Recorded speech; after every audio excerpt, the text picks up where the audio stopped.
Loot boxes are coming to Deadrop. That's right, you heard me. Loot boxes are going to be showing up in Deadrop along with some other microtransactions. And today we're going to be breaking down all of that. Before we get started, hit the like button for me. It really helps out the channel. Alright, so I wanted to kind of go non-scripted on this one and just give it a free form and really just kind of dive into my thoughts about this. But first we'll go ahead and explain what's actually going on. So we're on the Midnight Society website here, and basically what we're looking at is one of the driver's key packages. Now these driver key packages are actually to get a car body and an exotic wrap, like, you know, a paint job for the car. You'll also get an exotic, a legendary license plate. These are legendary items, forgive me. The exotic items are what are in the loot crates, and we're gonna get to that. But each driver's key package has a body, car wrap, and then you got the license plate, and then it will come with a few of these exotic crates. Now, if you buy all 4 of the driver key packages, you'll get an additional 10 crates to go along with it. All of these items will show up in your inventory when Snapshot 7 releases on October 20th. The biggest differentiator between what's in the loot crates and the driver's key package items is the rarity. So the driver's key package items are legendary items, and then the ones that are in the loot crates are exotic items, or rather a chance at some exotic items. So the biggest takeaway is, Robert Bowling, the studio head of Midnight Society, said in the AMA that all the legendary items will be tradable in game.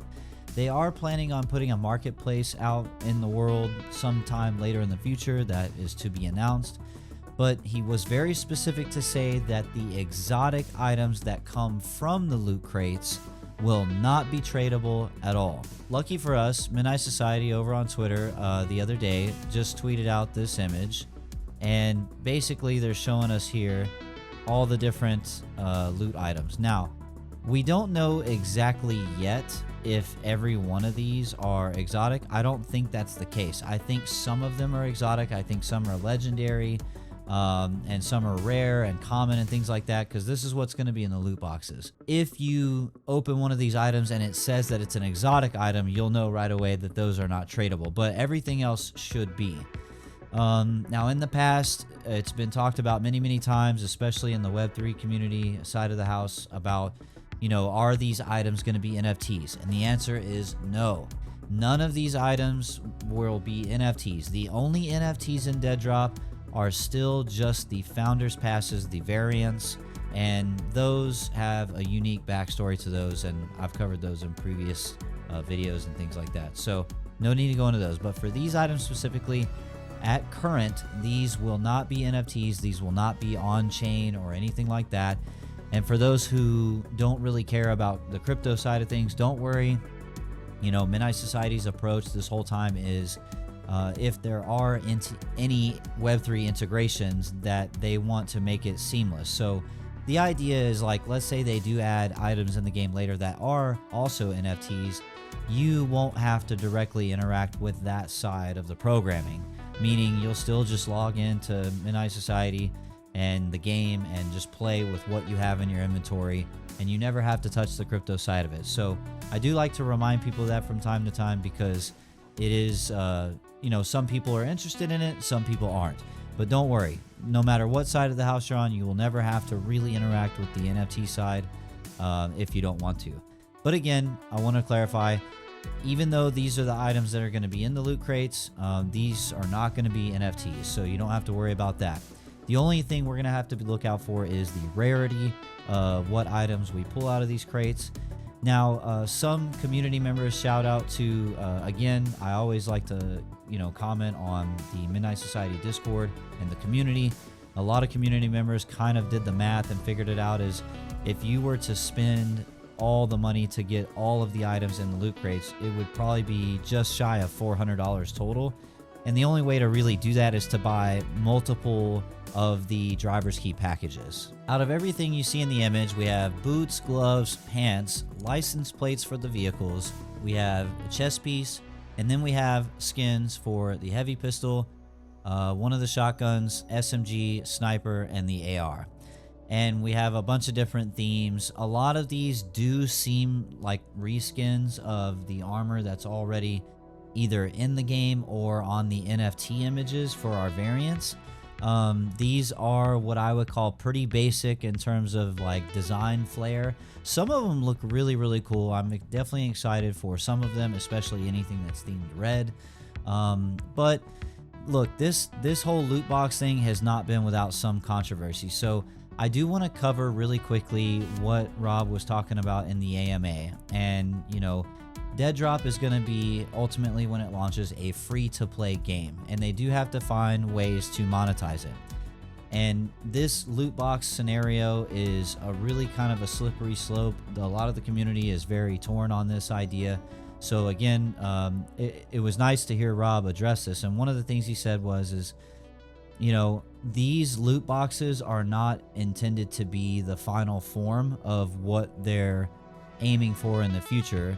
It's really like a first iteration, and now that it's going to be out there, the community can talk about it, we can voice our opinion, and then things will be iterated on in the future. So one thing Rob said was that we don't want to go for the most egregious form of loot boxes, like where you pay for one and then it's basically like a slot machine where you never know what you're going to get and you end up with a bunch of duplicates. This was a very key point that he pointed out. He said there are 100 items total within the loot crates, the exotic crates, and you will not get duplicates until you've gotten all 100. So you can get something new every time that you didn't have up to that 100th item. Then after that, you are only going to get weapon skins after that. It was very specific. So right now there's gloves, boots, license plates, all these kinds of things. But after you get the full 100, only the weapon skins would continue to drop, in which case those would be duplicates,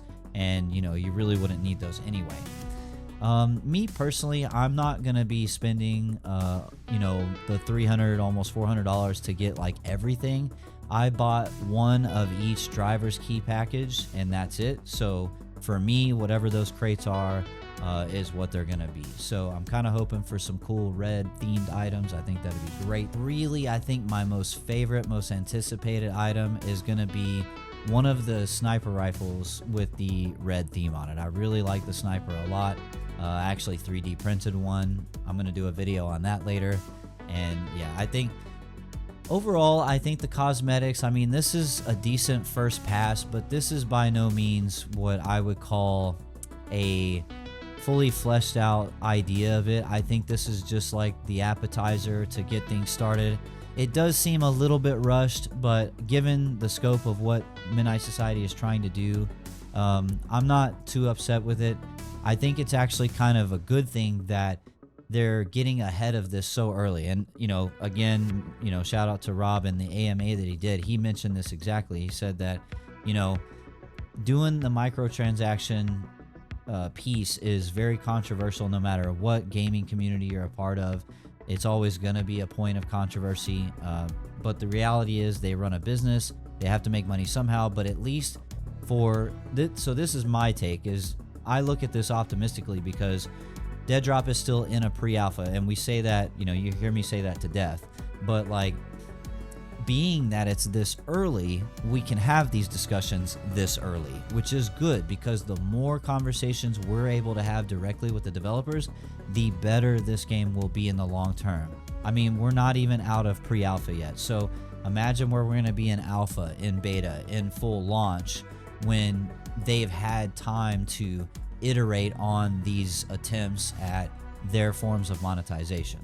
So even though I know it's a little controversial right now, I think in the long term it'll be better for it. So sound off in the comments. I really want to hear from you all in the community about this because, again, I know it's a big topic of discussion. I know there's a lot of people that think that, you know, we're already on this really bad slippery slope. But again, I would urge folks to come into the Midnight Society Discord, have these open conversations, give us your feedback because, again, the developers are in the Discord all the time. They always read all the feedback, and they read our feedback more than any gaming community and game developer I've ever seen before. So If you have an opinion, good, bad, or in between, about loot boxes, about microtransactions, or any of that, the best place to have your voice heard is in the Midnight Society Discord. I also want to hear from you in the comments, so don't be afraid. I'll definitely read them and try to reply to the best of my ability, and I'm excited to share these conversations with you all. So that's going to do it for this one, and I hope you'll leave a like on the video. It really helps out the channel. If you want to stay up to date on everything Deadrop, subscribe to the channel and hit the bell notifications, and we'll have you covered on all things Deadrop. My name's HELMETFIRE. I appreciate you being here, and we'll see you in the tower. Have a good one.